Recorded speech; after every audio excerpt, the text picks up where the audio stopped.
Քարոզարշավի ընթացքում աղմուկանաց տեսանյութերի շարքը սրանով չավարտվեց։ Այս անգամ հանրության ուշադրության կենտրոնում հայտնվեց Նիկոլ Փաշինյանի և արտգործնախարար Արարատ Միրզոյանի միջև տեղի ունեցած կարճ խոսակցությունը, որը պատահաբար լսելի դարձավ միացված բարձրախոսի պատճառով։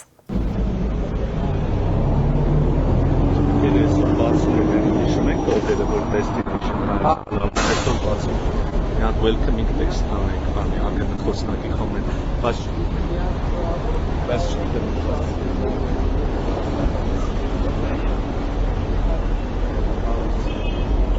Այս տեսանյութը շատ արագ տարածվեց համացանցում, առաջացնելով ակտիվ քննարկումներ ու տարբեր մեկնաբանություններ։ Ավելի ուշ Փաշինյանը փորձեց պարզաբանել, թե ինչի մասին էր խոսքը։ Նրա խոսքով, նախկինում Թուրքիայի օրենսդրությունը թույլ չէր տալիս Հայաստանը նշել որպես առաքման երկիր։ Արդյունքում Թուրքիայից Հայաստան ուղարկվող ապրանքները ձևակերպվում էին երրորդ երկրների միջոցով և միայն հետո հասնում Հայաստան։ Փաշինյանի պնդմամբ այժմ թուրքական օրենսդրության մեջ փոփոխություն է կատարվում և Հայաստանը ներառվում է առաքման երկրների ցանկում։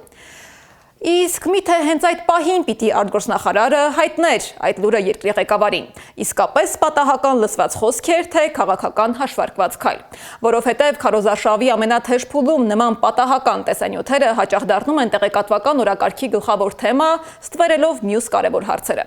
Աշխարհում դա ընդունված քաղաքականություն է։ Երբ իշխանությունը հայտնվում է հանրային դժգոհության ֆոնին, հաճախ օրակարգը փոխելու ամենաարդյունավետ ճանապարհը դառնում է մի աղմկոտ, էմոցիոնալ ու վիրուսային դրվագ, որը մի քանի օրով կամ նույնիսկ ժամով կլանում է ամբողջ տեղեկատվական դաշտը։